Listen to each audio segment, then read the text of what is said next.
Hi friends, my name is Ranjan. Today we are going to learn about the difference between a phrase and a clause, and also we are going to learn different types of phrases. Let's begin.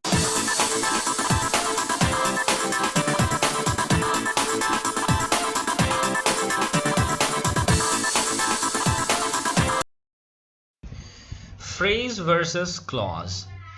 Let's first see what exactly a phrase is. According to Oxford Dictionary, this is the definition of a phrase, that it is a small group of words that form a meaningful unit within a clause.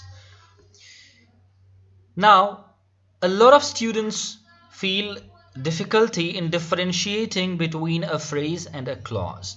So let's see what exactly is the core difference between these. A phrase doesn't have a subject-verb combination, however, a clause has. So that is one easy way to differentiate. Second thing is that a phrase must not have a finite verb in it, however, a clause must have. So these are two core differences, guys, between a phrase and a clause. So in case if you take care of these two things, you will definitely be able to identify a phrase or a clause. Okay, let's see some examples and figure this out. A phrase is, for example, well behaved, and the clause becomes if you were well behaved, because it has subject verb combination with a finite verb. At good speed is a phrase, however, he was moving at good speed is a clause. As soon as possible is a phrase, however, I will inform you as soon as possible is a clause. Possibility of this incidence is a phrase. Possibility of this incidence is rare. This is a clause. So I hope you must be clear with these two, that how you can differentiate between a phrase and a clause. If you see all the group of words in the column of phrases, you will see all of them actually don't have subject-verb combination, neither they have a finite verb. However, in the second section, in the section of clause, you will see that all of them have a finite verb at least, and they do have a subject-verb combination as well. So let's see further what are the types of phrases. The first type of phrase is noun phrase. What is a noun phrase? It is made of a modifier or a determiner and a noun. So let's see some examples and then I'll explain you how you can identify them. He bought a decent blue coat. One of my close friends visited me today. A beautiful girl asked his name. One of my close friends bought a decent blue coat. Now observe the underlined part of the sentences. If you see them, they are actually acting as nouns. So a noun phrase acts like a noun, either as an object or as a subject. To identify, you can try replacing that particular group of word with a pronoun. In case if you can replace that phrase with a pronoun, that means that 100% sure that it is acting as a noun, and hence you will be able to identify that whether that is a noun phrase or not. A noun phrase is made of a noun and modifiers or determiners, as already told you. A sentence may have more than one noun phrase. This happens also with some of the other phrases as well, that they can be more than one in a sentence. Let's see the second type of phrase. Second type of phrase is prepositional phrase. Of course, it is, as clear with the name, it is made with preposition and object. Let's see some examples. Officer is waiting at the door. She asked me about the party. I have opted for work from home during the lockdown. Buddha received knowledge under Bodhi Vriksha tree. Now if you observe all these sentences, you will find that they are actually made with preposition and object. So second thing that you can observe, that in some situations object can have modifiers. So whenever you see such examples of group of words made with the help of a preposition with some objects in a sentence, that means that would be a prepositional phrase. Let's see the third category of phrase. Third category of phrase is an adjective phrase. Adjective phrase definitely works as an adjective. They are made of an adjective as a head and modifiers with them. Let's see some examples. I am really very anxious to learn this. This is such a stormy weather that the match can't happen. This dress is very expensive but very beautiful. This task was unexpectedly difficult. If you observe all these sentences, you will find that these phrases are actually working as adjectives. So, an adjective phrase acts as an adjective. Adjective phrases have adjectives as their head, and modifiers can be either before or after them. To identify, check whether the phrase is describing a noun or pronoun, because an adjective has a quality that it actually describes either a noun or a pronoun. So that is the way how you can identify an adjective phrase. Let's see the fourth type of phrase. Is an adverb phrase.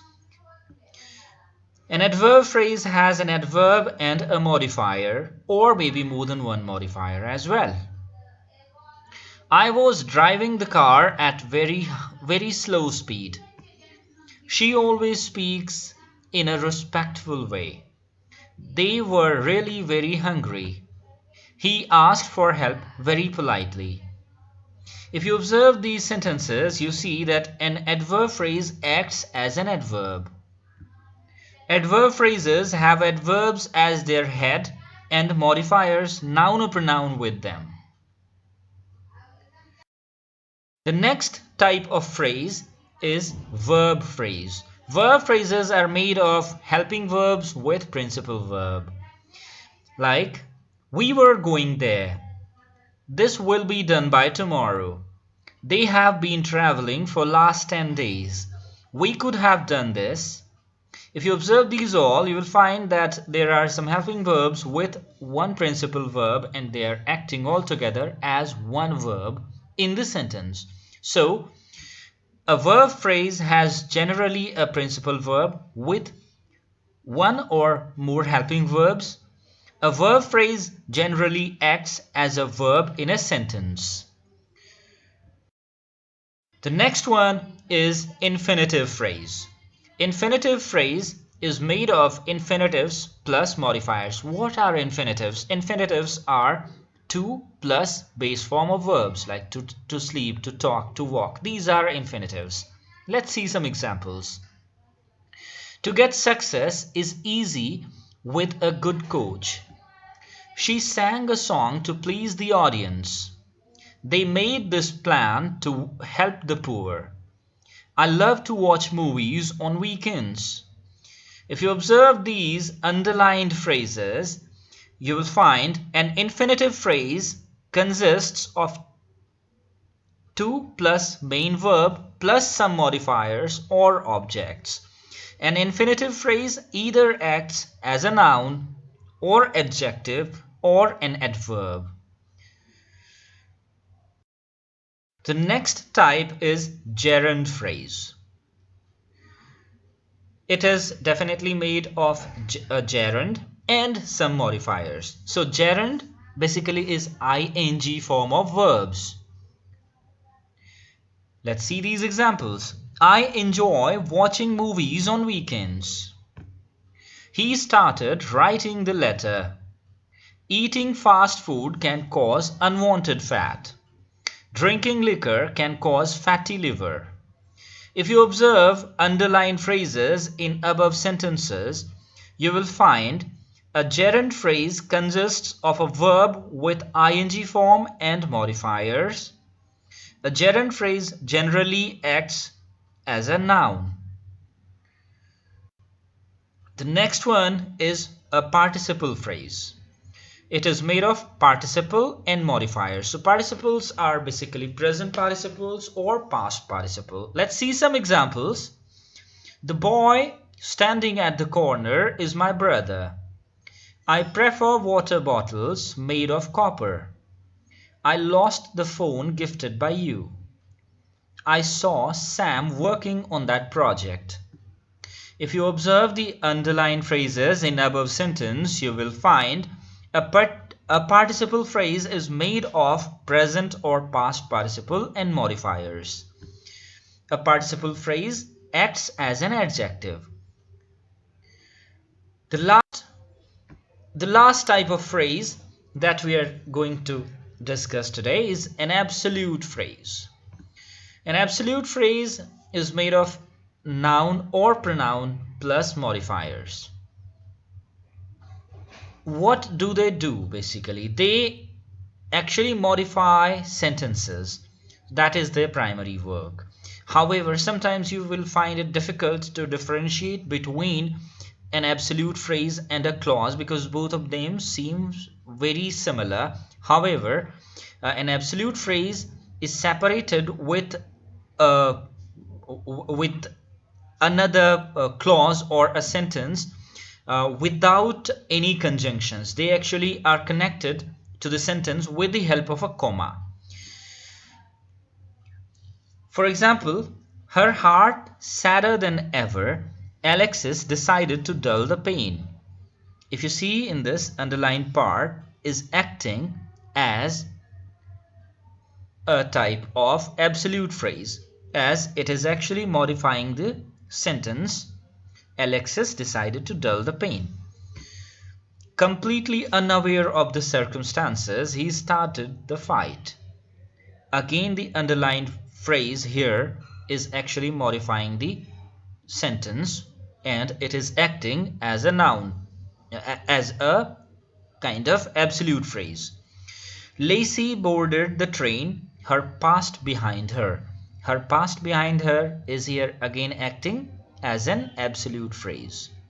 So these were some examples of absolute phrase. I hope you have understood this. Now there is a question for you, as I promised you at the beginning of the video. Please identify the type of phrase underlined below and answer in the comment box. The man who lives next door is a cricketer. What is the category of the underlined phrase? Do post your answers in the comment box. And please subscribe to our channel and press the bell icon to get notified about all future uploads from us. Thank you for watching. Have a great day to you.